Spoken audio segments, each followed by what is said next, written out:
கர்த்தருக்கு ஸ்தோத்திரம். தேவனுக்கு மகிமை உண்டாவதாக. ஆண்டவரும் இரட்சகருமான இயேசு கிறிஸ்துவின் நாமத்தில் உங்கள் யாவருக்கும் என் அன்பின் வாழ்த்துக்களை தெரிவித்துக் கொள்கிறேன்.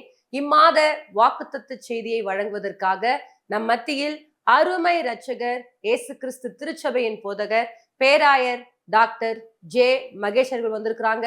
அவர்கள் உங்களுக்காக வாக்குத்தத்த செய்தியை வழங்குவார்.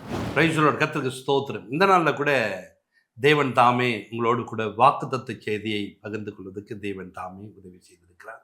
தேவனுடைய பிள்ளைகளை நம்ம ஒவ்வொரு மாதமும் ஒவ்வொரு வார்த்தையை பிடித்து கொண்டு போகணும். ஏன்னா வசனம் சொல்லிட்டு ஜீவனுள்ள வார்த்தைகளை பிடித்து கொண்டு இந்த பூமியிலே நம்ம எப்படி இருக்கணும், சுடர்களாய் மாற வேண்டும் என்று இந்த மாதங்களில் தேவனுடைய வார்த்தை நாம் பிடித்து கொண்டு நாம் நம்முடைய வாழ்க்கையை, நம்முடைய குடும்பத்தை, நம்முடைய காரியங்கள் எல்லாவற்றையும் நடத்தினா கர்த்தருடைய வார்த்தையை நாம் பிடித்துக் கொள்ள வேண்டும். கவனிங்க, ரோமர் 9:28 பாருங்க. அவர் நீதியோட சீக்கிரமாய் தம்முடைய காரியத்தை நிறைவேற்றுவார். அல்லேலூயா.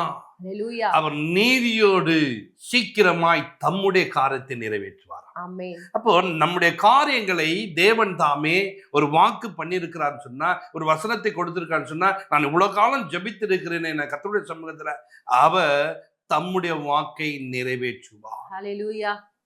இன்னைக்கு பாருங்க, எலெக்ஷன் டைமா இருக்குது. இந்த எலெக்ஷன்ல பாருங்க, ஒவ்வொருத்தரும் தாம் நிறைவேற்றின காரியங்களை சொல்லி வாக்கு கேட்கிறார்கள்.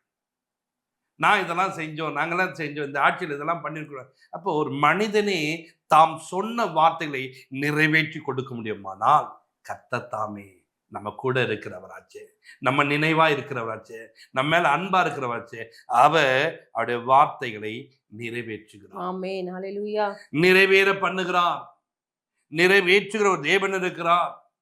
அவர் உங்ககிட்ட என்னெல்லாம் சொன்னாரோ அவர் சீக்கிரமாய் நிறைவேற்றுவார். ஆமென். இன்னைக்கு அநேகருக்கு பாருங்க, ஆண்டவரே என் வாழ்க்கையில் நான் இவ்வளோ காரியங்களை சொல்லி ஜெபிக்கிறேன், ஒரு மாற்றமும் இல்லையே, இந்த மாதத்தில் கர்த்தர் சீக்கிரத்தில் நிறைவேற்றி. ஸ்தோத்திரமாப்பா. சீக்கிரம் அது நிறைவேறிடும். தொடர்ந்து இந்த கர்த்தருக்காக ஜெபம் பண்றியா, அதை நிறைவேற்றுவேன் என்று சொல்லுவேன், நிறைவேற பண்ணுவேன் என்று சொல்றேன். ஒரு சில ஆலயங்கள் கட்டப்படாமல் இருக்குன்னு சொல்லிட்டு தொடர்ந்து ஜெபம் பண்ணிக்க, எங்க ஆலயத்துக்காக சீக்கிரத்தில் நிறைவேற்றுவேன் என்றார். கவனிங்க, சபைக்கு வர பிள்ளைகள், என் பிள்ளைகளுக்குள்ள ஒரு மாற்றம் இல்லையே, என் குடும்பத்துல ஒரு எழுப்புதல் உண்டாகலையேன்னு நீ நினைக்கிறியா, உன் குடும்பத்தில் ஒரு சீக்கிரத்தில் நிறைவேற்றுவார். ஒவ்வொரு இடங்களிலும் பாருங்க, சீக்கிரமாய் கர்த்தர் நிறைவேற்ற வல்லவராக்கா. நீ பாருங்க சாதாரணமா இருப்ப, தேவன் அதை செய்வதற்கு ஆயத்தம் உள்ளவராய், நன்றிப்பா, அதை செய்து முடிக்க திட்டம் உள்ளவராய் இருக்கிறார். அல்லேலூயா. அவர் செய்யக்கூடியவராய் இருக்கிறார். ஏசாயா 60:22 பாருங்க. சின்னவன் 1000 சிறியவன் பலத்த ஜாதியும் ஆவான், கர்த்தராகிய நான் ஏற்ற காலத்தில் இதை தீவிரமாய் நடப்பிப்பேன். சபைக்காக ஒரு கூட்டம் நம்ம ஜெபிக்குது, சபை வளர்ச்சிக்காக, சபையில கூட்டம் பெருக வேண்டும் என்று, சபையில ஒரு மாற்றம் உண்டாகும். கர்த்தர் சொல்றாரு, சின்னவன் 1000, நீ சின்னவன் தான், உன்னை 1000மா, சிறியவனை பலத்த ஜாதியா. நீ சிறியவன் சொல்லிட்டு உன்னை அற்பமா பாக்குறாங்க, உன்னை பலத்த ஜாதியா மாத்தி காட்டு. யாரு பார்த்தாங்களோ அவங்க கண்கள் முன்பாக அதை செய்வார். யாரு பார்க்கிறாங்களோ அவர்கள் பார்க்கும்படிக்கு, வியக்கத்தக்கவன்படிக்கு தேவன் அதை செய்யக்கூடியவராக. சின்னவன் 1000 சிறியவன் பலத்த ஜாதியுமாய் மாறுவான், சீக்கிரத்திலே இதை நான் நடப்பிப்பேன். பாத்தீங்களா, நாமளே ஒரு காரியங்களை பாருங்க, இப்படி சொல்லிட்டாங்க, நாளைக்கு காலைல என்ன பண்றேன் பாருங்க, நாளைக்கு காலைல சாதமா தான் இருக்கும். இப்படி நினைக்கிற நாம, தேவன் யாருன்னு சொன்னா பாருங்களேன், அதை சீக்கிரன்ற விஷயத்த எப்படி செய்வார்னு நீங்க பாருங்க. அவர் சொன்னா அது சீக்கிரமா நடக்கும். வேதத்துல ஆரோனை கர்த்தர் தெரிந்து கொண்டார், ஆரோனை கர்த்தர் முன் குறித்திருக்கிறார், ஆரோனை மோசைக்கு வாயாய் வைத்திருக்கிறார். இந்த ஆரோனுக்கு விரோதமா ஒரு கூட்டம் எழும்பி நிற்குது. அந்த ஒரு கூட்டம் எழும்பி நிற்கிறதுனால இப்ப எல்லா கூட்டத்தாரும் அப்படி பேசுறாங்க.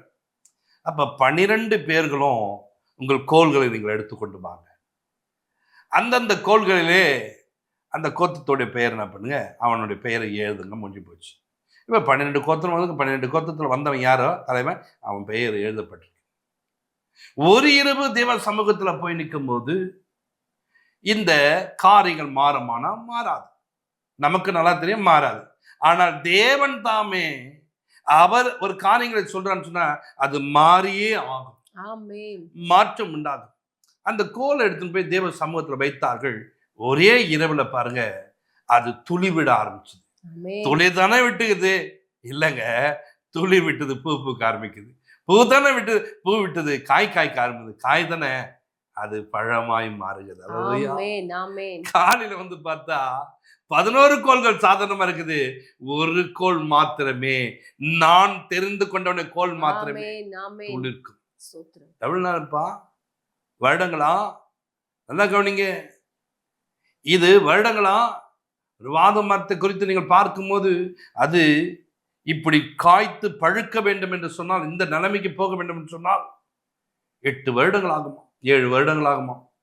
ஆனால் ஒரே இரவுல இதை மாற்றிக்கொண்டு ஆமென். இன்னைக்கு வாழ்க்கையில மாறவே மாறாதுன்ற ஒரு பிரச்சனை. அப்பா, ஸ்தோத்திரம் ஆண்டவரே. இது மாறாது, இது நடக்காது, இது போகாது, வளராது.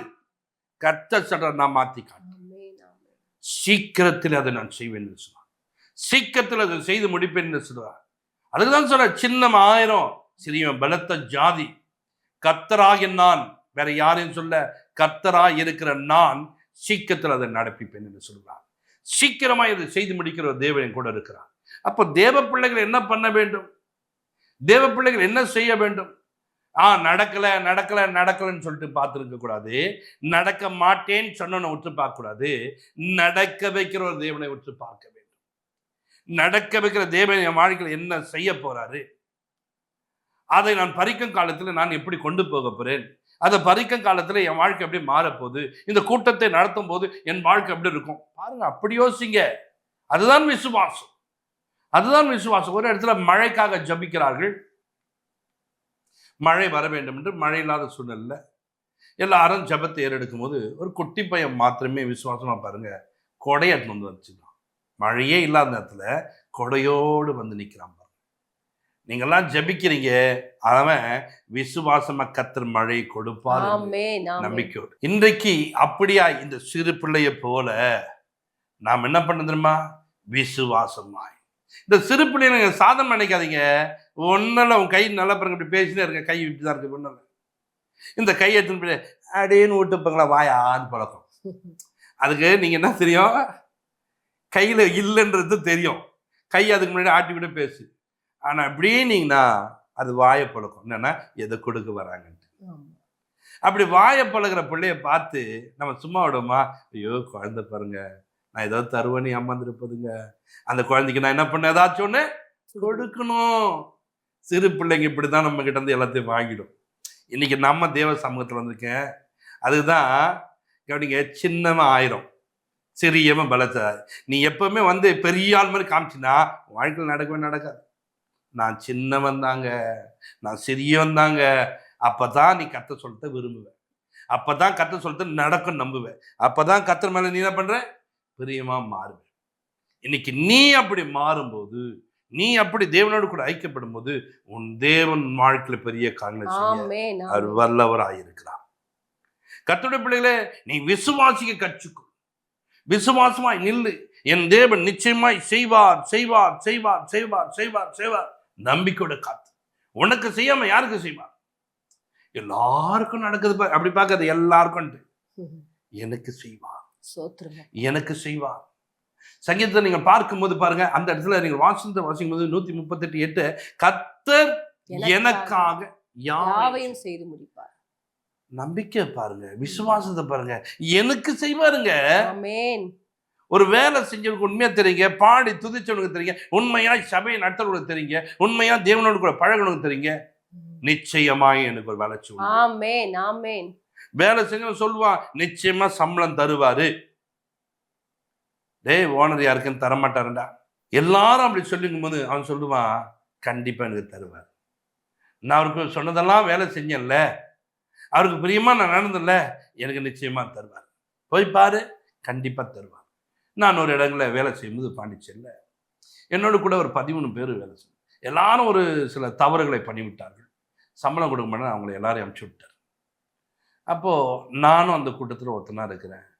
எனக்கும் என்ன பண்ணுறாங்க, சம்பளம் கொடுக்க மாட்டார், வாடா நம்ம போகலான்னு. நான் வரமாட்டேன்னு, நான் இங்கே தான் இருப்பேன். டேய் எல்லாரையும் அனுப்பிச்சிட்டாரா, வேலையை சம்பளம் கொடுக்க மாட்டாங்கன்னா ஏமாற்றிடுவார். நான் சொல்கிறேன், நான் இங்கே இருப்பேன், எனக்கு தருவார். அவர் பாருங்க, அன்றைக்கி நைட்டே வந்தார். என்ன எல்லாரும் போயிட்டாங்களப்பா? ஆமாம் போயிட்டாங்க. சரி நீ மட்டும் இரு, நான் உனக்கு எல்லா காரியம் நான் பார்த்துக்கிறேன், உன்னோட தேவையெல்லாம் நான் சந்திக்கிறேன், உனக்கு சம்பளத்தை நான் ஒரு 200 ரூபாய் எக்ஸ்ட்ரா போடுறேன். பாருங்க, 1000 ரூபாய் வாங்கினேன் நான், 1200 ரூபாய் சம்பளத்தை கொடுக்கத்தக்கதாய் தேவன் நடத்துகிறார். ஒரு மனிதனே அவனுக்கு உண்மையா இருக்கிறவனை அவர் ஒரு நாளும் கைவிடுது இல்லைங்க. அந்த மனிதனுடைய தேவையை சந்தித்து உனக்கு வேண்டியதை நான் கொடுக்கிறேன், நான் சொல்லுகிற வேலையை மாற்றம். நான் தேவனை ஆராதிக்கிறேங்க, நான் தேவனை நம்புறேங்க, சீக்கிரமா என்னுடைய காரியங்களை நடப்பிக்கிற ஒரு தேவன் இருக்கிறார். கவனிங்க, நீங்கள் ஏசாயால வாசிக்கும் போது அந்த ஜனங்களை பார்த்து அவர் சொல்லுகிறார், அந்த ஜனங்கள் கர்த்தருடைய வார்த்தைக்கு பிரியமில்லாமல் நடக்கிறார்கள், கர்த்தருடைய வார்த்தையை நேசிப்பதில்லை, கர்த்தருடைய வார்த்தையின்படி வாழ்வதில்லை. அப்படி வாழாத போன ஜனங்களை பார்த்து சீக்கிரத்தில் சொன்னார். ஆனா அவரை தேடுகிற ஜனங்களுக்கு அவர் நியாயம் செய்கிறவராக, அவருடைய வழிநடத்தக்கூடியவராக இருந்தார், அவருடைய தேவைகளை சந்திக்கக்கூடியவராக.